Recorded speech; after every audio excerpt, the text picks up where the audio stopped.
এই তো গাইস, আমার শাক তোলা শেষ। আজকে শাক ভাজি করব। আজকে ছাদে শাক তুলতে আসলাম। আর এই যে গাছের গোড়া, এগুলো আমি দেই।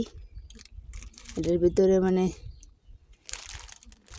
কলার বাকল, ডিমের খোসা, চা পাতা, এগুলো আর কি গাছের গোড়ায় দেই। প্রচণ্ড বাতাস, রোদ, তারপরেও বাতাস, ভালোই লাগতেছে। তা আমি শাকগুলা তুলে নিব। নিজের হাতে লাগানো জিনিসের মজাই আলাদা। মাশাআল্লাহ, আলহামদুলিল্লাহ। আরও অনেকগুলো ছিল, আরেকদিন তোলা হয়েছে।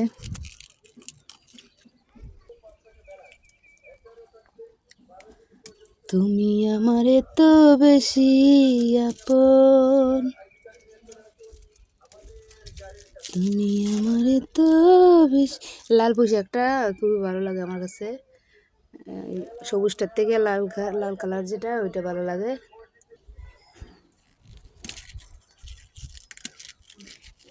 আপনারা শাক খেলে চলে আসেন, আপনাদেরকেও শাক দিব।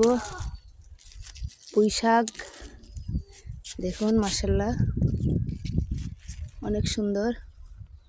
আর আমার এই বেগুন গাছটার জন্য সবাই দোয়া করবেন। আমি বেগুন গাছটা অনেক শখ করে লাগাইছি।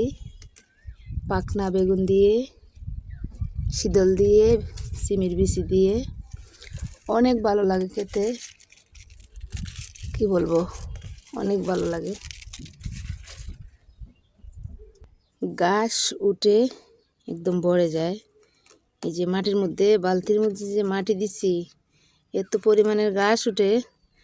আর পোকামাকড়ের জন্য কি ওষুধ দিতে পারি, আপনারা জানলে একটু কমেন্ট করে জানাবেন।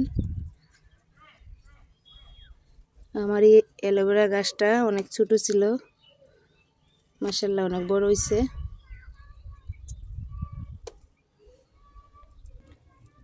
এখানে দেখুন, বস্তার মধ্যে মাটি দিছিলাম, দিয়া একটা এই যে লেবু গাছের ফুটছে, লেবু গাছের বীজ ফুইরা।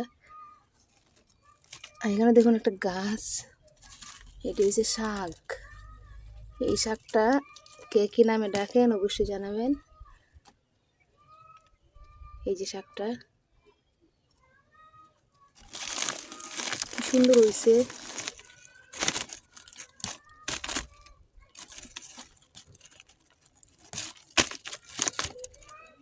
গুড়িটা নেব না, শুধু আগাগুলা ভেঙে ভেঙে নেব।